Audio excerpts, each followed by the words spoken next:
ये गांव कोई साधारण गांव नहीं है। पुरानी कहानियों के मुताबिक इस गांव के जंगल में रहते हैं वो जिन्हें लोग राक्षस, प्रेत या फिर छलावे कहते हैं। हर साल एक रात ऐसी आती है जब कुछ लोग जंगल के अंदर जाते हैं एक बकरे की बलि देने। पर असली डर बलि देने में नहीं है, असली डर है उसके बाद। क्योंकि अगर बलि चढ़ाने के बाद उनमें से किसी ने भी एक बार भी पीछे मुड़ करके देख लिया तो सिर्फ वो लोग नहीं बल्कि वो सब उनके साथ गांव तक आ जाते हैं। आज वो दिन वापस आ गया था। गांव वाले एक बकरे की बलि चढ़ाने के लिए उस काले जंगल की ओर निकल पड़े थे। धीरे धीरे गांव वाले उस घने और काले जंगल के अंदर चले गए थे। चारों तरफ एक अजीब सा सन्नाटा पसरा हुआ था, मानो उन लोगों को कोई चुप कर देख रहा हो। गांव वाले डरते हुए अपनी सांसों को थामे आगे बढ़ रहे थे। थोड़ी ही देर में वो उस जगह पहुंच जाते हैं जहां बलि चढ़ाई जाती है। गांव वालों के चेहरों पर डर साफ झलक रहा था। अंधेरा अब और भी गहरा लगने लगा था। सन्नाटा ऐसा कि एक तिनके के गिरने की आवाज भी स्पष्ट सुनाई दे। मेरी बात कान खोलकर सुनो। हमारे पास सिर्फ 10 मिनट का समय है। 10 मिनट में हमें यहां से निकलना है। अगर हम नहीं निकल पाए तो हम नहीं बच पाएंगे। बिल्कुल याद है मुखिया जी हमें ये बातें। मैं बस कुछ ही देर में ये बलि यहाँ चढ़ा दूंगा। बस आप मेरे पास खड़े रहिएगा क्योंकि आज मुझे थोड़ा डर ज्यादा लग रहा है। अरे रामू, तुम बिल्कुल मत डरो, हम तुम्हारे साथ में ही खड़े हैं। तुम बस जल्दी से ये बलि चढ़ाओ। अगर हमें देर हुई तो हमारा यहाँ से जिंदा निकलना बहुत मुश्किल होगा। रामू जल्दी जल्दी बलि चढ़ाने लगता है। मुखिया और मंगल सिंह उसके पास खड़े होते हैं। जंगल अब बिल्कुल शांत खड़ा था, मानो कोई चेतावनी दे रहा हो। तभी हम देखते हैं कि गोलू और मोहन आपस में कुछ फुसफुसा रहे हैं। तूने फंसा दिया मोहन। आज क्या जरूरत थी मुझे साथ लाने की? कोई और गांव वाला भी तो आ सकता था ना। हम तो खुद बलि के बकरे बनने यहाँ आ गए। कहीं उन राक्षसों का मन पलट जाए और वो हमें खा जाएंगे तो? बाप रे बाप, मर गए रे आज तो। क्यों डर रहा है यार गोलू तू इतना? हम बस बलि चढ़ाने आए हैं। बलि चढ़ाने के बाद हम गांव वापस लौट जाएंगे। कुछ भी नहीं होगा हमें, तू बिल्कुल मत घबरा। रामू और मोहन बातें कर ही रहे थे कि तभी जंगल के अंदर से एक अजीब से चीख की आवाज उनके कानों तक आती है। अरे मुखिया जी, ये आवाज आपने सुनी क्या? कौन हो सकता है इतनी रात को जंगल में? जल्दी करो रामू, लगता है वो जाग गए हैं। हमें यहाँ से अब निकलना ही होगा, वरना हमारी मौत पक्की है। जल्दी करो। गांव वाले बलि चढ़ाकर जल्दी जल्दी वहां से गांव की ओर बढ़ने लगे। तभी मुखिया बोला, कोई भी पीछे मुड़कर मत देखना और जल्दी जल्दी चलो। हमें जल्दी बाहर निकलना है इस जंगल से।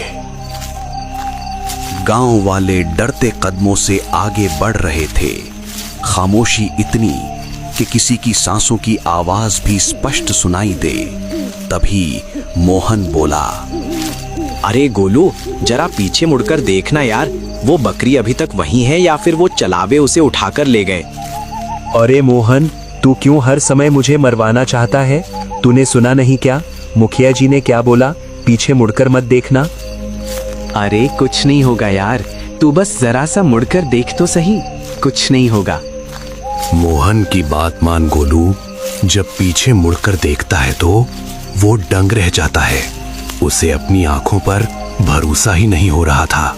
वो देखता है कि जंगल के वो चलावे उनकी तरफ ही देख रहे थे। ये दृश्य देख गोलू की बोलती बंद हो गई। डर ने उसकी आत्मा को मानो पकड़ ही लिया।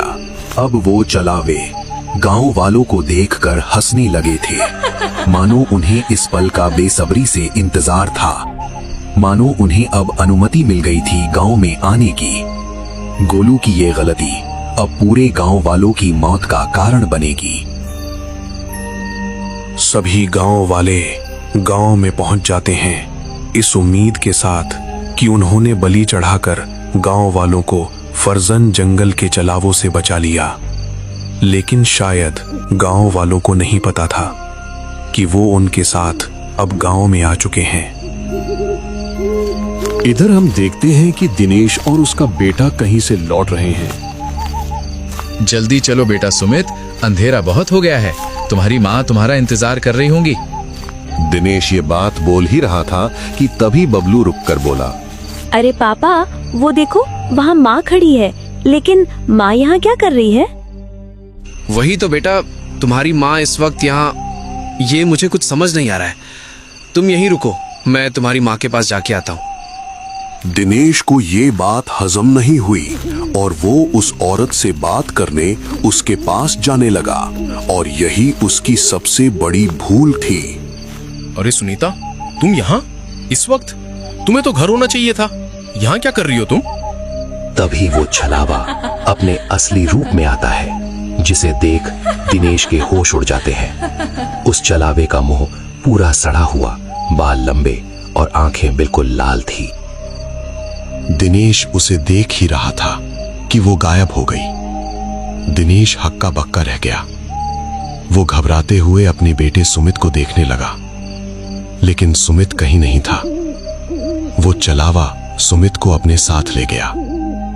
ये सब देख दिनेश डरते हुए मुखिया जी के घर की तरफ भागता है। दिनेश अपनी पूरी जान लगाकर भागता है और मुखिया के घर के सामने जाके रुकता है और मुखिया को आवाज लगाता है, मुखिया जी बाहर आइए, अनर्थ हो गया। वो चलावे गांव में वापस आ गए हैं, जल्दी बाहर आइए। मुखिया घबराते हुए हाथ में लालटेन लिए घर के बाहर आता है। क्या हुआ दिनेश, तुम इतने घबराए हुए क्यों हो? क्या हुआ तुम्हें? सब खत्म हो गया मुखिया जी, वो लौट आए हैं, वो वापस आ गए हैं मुखिया जी, और मेरे बेटे को भी ले गए हैं। नहीं, ये नहीं हो सकता है।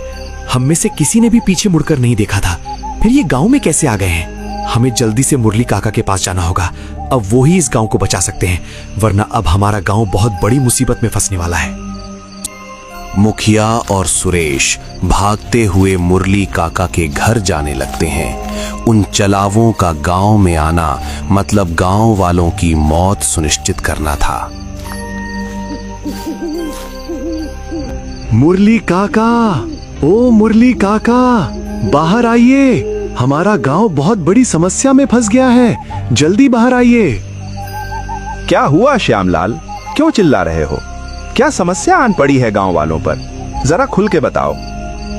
सभी गांव वालों की जान खतरे में है काका। वो लौट आए हैं काका। जिसका डर हमें सालों से था वो आज घटित हो गया काका। वो वापस आ गए हैं और उन्होंने सुरेश के बेटे को उठाकर जंगल में ले गए हैं काका। लेकिन ये कैसे हो सकता है श्यामलाल? तुम तो बलि सही से चढ़ा कर आए थे ना, और किसी ने भी पीछे मुड़कर तो नहीं देखा था ना? इतने सालों से ये श्राप नहीं टूटा था, तो अब कैसे ये टूट गया? ये तो मुझे नहीं पता काका, लेकिन अब हम अपने गांव को उन दरिंदों से कैसे बचाएंगे? कैसे? क्या कोई रास्ता है कि हम फिर से उन चलावों को गांव की सीमा से बाहर ही रख सकें? बोलिए काका, क्या ऐसा हो सकता है? हाँ श्यामलाल, एक रास्ता जरूर है, लेकिन ये पूरी तरह काम करेगा या नहीं ये मैं नहीं कह सकता हूँ। लेकिन आज की इस बुरी परिस्थिति को देखते हुए हमें उस रास्ते को अपनाना ही होगा। चाहे जो भी रास्ता हो काका, आपको इस गांव को इस संकट से बाहर निकालना होगा, वरना हम इस गांव की खुशियों को हमेशा के लिए खो देंगे। मुखिया और काका आपस में बात कर ही रहे थे कि वहां और भी गांव के लोग आ जाते हैं। तभी मुरली काका डरती आवाज में बोलते हैं, तुम लोगों ने गलती की है, बहुत बड़ी गलती। जंगल के छलावों को सिर्फ जगाया नहीं है, उन्हें वापस बुला लिया है अपने ही गांव में। अब वो शिकार करने नहीं आए, बदला लेने आए हैं। हमें उन छलावों के लिए तैयार रहना होगा, नहीं तो अंजाम बहुत बुरा होगा। वो कल रात में जरूर आएंगे। क्या गांव वाले उन जंगल के छलावों से बच पाएंगे? या फिर उनका शिकार बन जाएंगे। ये देखने के लिए देखिए इस कहानी का पार्ट 2।